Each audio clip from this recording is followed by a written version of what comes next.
Watching those videos, it's like, oh my, you have me coming and going. Parang di ako makapag-decide kung saan ako magbabakasyon. Ang target market mo dito, mga tourists. Siyempre, para magkaroon ng mental stimulation ang mga turista na bisitahin ang lugar. Hello universe! Mabuhay! I'm Christina and welcome back to my channel. Thank you for tuning in with me today, and to those who are newly on board, please feel free to subscribe and click that notification bell to get more updates of my newly uploaded videos. And with great pleasure, I am expressing my nicest of gratitude to all who's already following the channel. Maraming salamat po sa pagtanggap at pagsuporta nyo sa akin. So, kamusta naman ang araw nyo? I hope everyone is in good mood kasi pag-usapan natin ang tourism video ng mga candidates sa MUPH. And I'd like to congratulate all the girls for pitching the beautiful tourism videos. Our country, Philippines, is such a splendid and wonderful place on earth. Watching those videos, it's like, oh my, you have me coming and going. Parang di ako makapag-decide kung saan ako magbabakasyon. Halos lahat ng video ay magaganda. However, I needed to select the best of the best. That's our modus operandi na lagi tayo may top performers na pinipili. Now, here are my first top selection. Miss Albay, Miss Camiguin, Miss Cebu, Miss Leyte, Miss Lucban, Miss Nueva Ecija, Miss Palawan, Miss Pagadian, and Miss Siargao.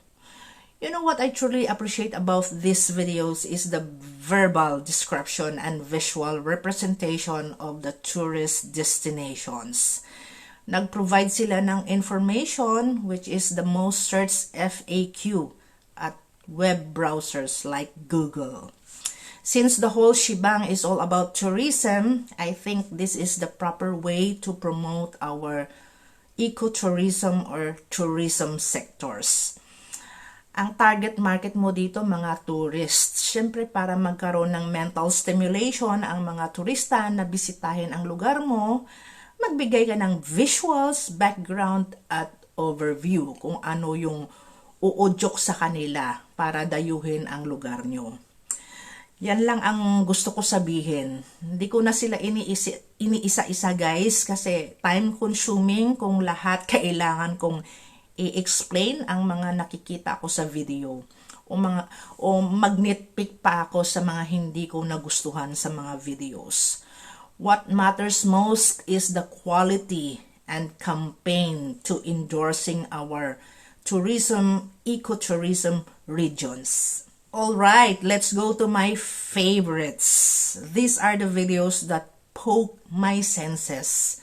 It's like the sunshine diva in me is telling me, oh, next time, magpabook ka na ng ticket at hotel reservation. Ito yung mga must-go-to tourist destinations mo.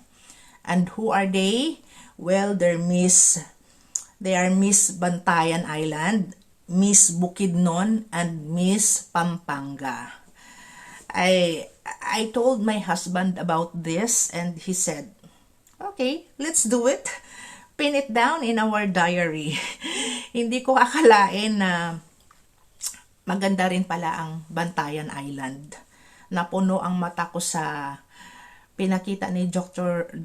Juvel na crystal clear waters, lalo na aerial vista yon ng buong isla. Oh, I have this yen for island hopping. Tapos nagbabike pa siya, no? Wow, that is what I want to do in the Philippines after many years.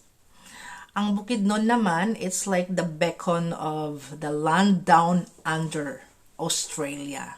Remember Piolo Pascual and Angel Locsin movie, Love Me Again? Di ba sa Bukidnon ang location shoot nila?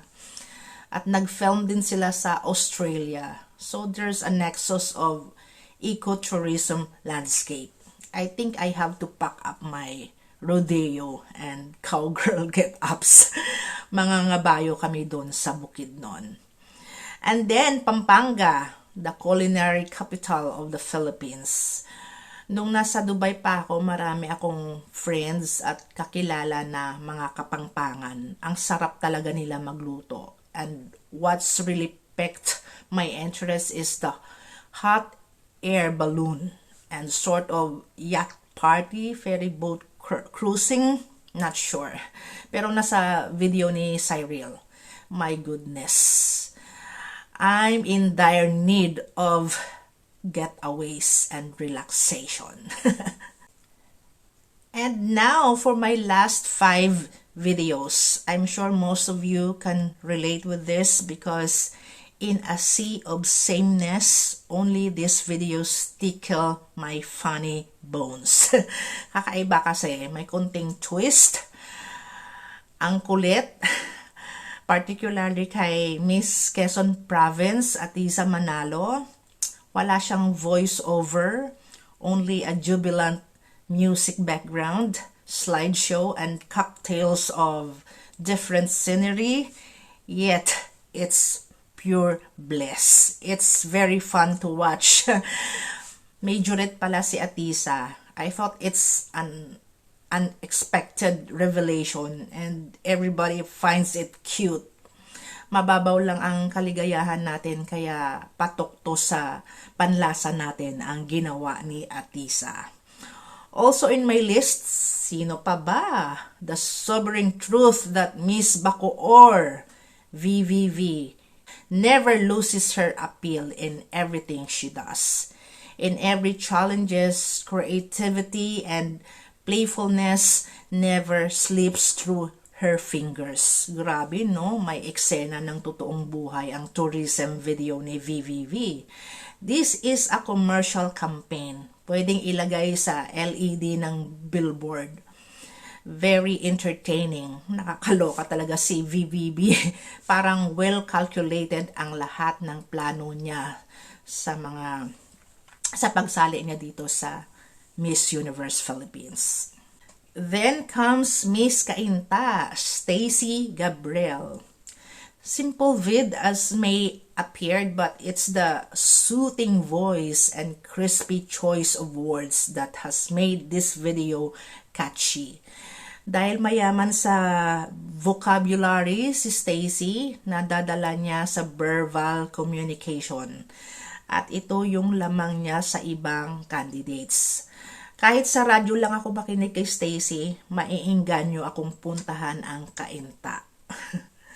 Next is Miss Iloilo, Alexi Brooks. Baw, garagumo kita na ang karayaan ni Alexi. Hi! Natuwa ako dito kasi naalala ko ang mga senior citizens sa aming probinsya back then. They were speaking Karaya.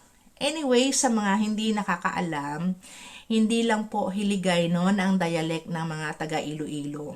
They're also using Karaya dialect na medyo malalim intindihin at may ibang accent. Sampulan ko kayo ha. Ora takong gamaan ni mo. Mayadti mo kay maron ka. Di ba nakakatuwa pakinggan? Of course, it's not only that. I like Alexis Tourism Vid. It has its own official background music at parang naging public figure attraction na rin si Alexi. Parang gusto mo rin puntahan ang Iloilo para makita si Alexi gapamulante kaupod ni lola niya, Basing. May bulante ba na word sa Tagalog? I think sa English, peddling. You know, you're moving from place to place or another place to sell goods. So, nakakatuwa siya. Lastly, Miss Florida, Matea Smith. Oh, she's growing on me talaga. And amongst the international Philippine community, siya lang ang nagustuhan ko na tourism vid.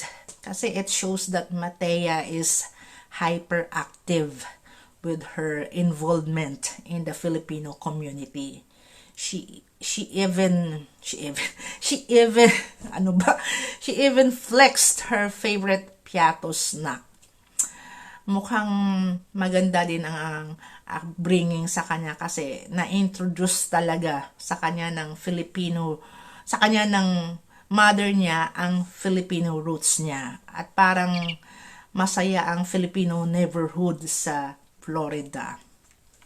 Sige, Matea, pag lumipad kami sa Las Vegas, dadaan kami sa Florida. Ay, pasensya na kayo guys, nabubulol ako. Hindi ako makapagsalita ng maayos. Ang hirap kapag may pustiso, kung pwede lang tanggalin ko siya. Pero pangit kasi.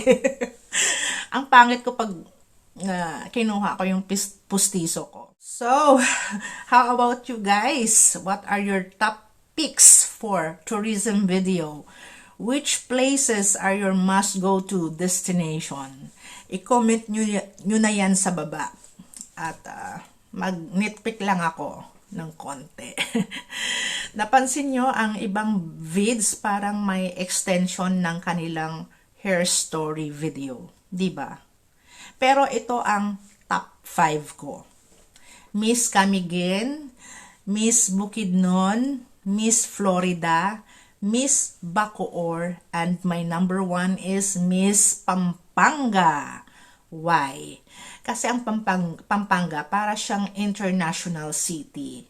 Kung can't afford ka mag-travel abroad para magpakasosyal, punta ka sa Clark. At syempre, mag-food crawl. Sus ko, hindi kompleto ang vacation kung walang lapangan, di ba? So, oddly enough, Pampanga is your parallel universe on Earth.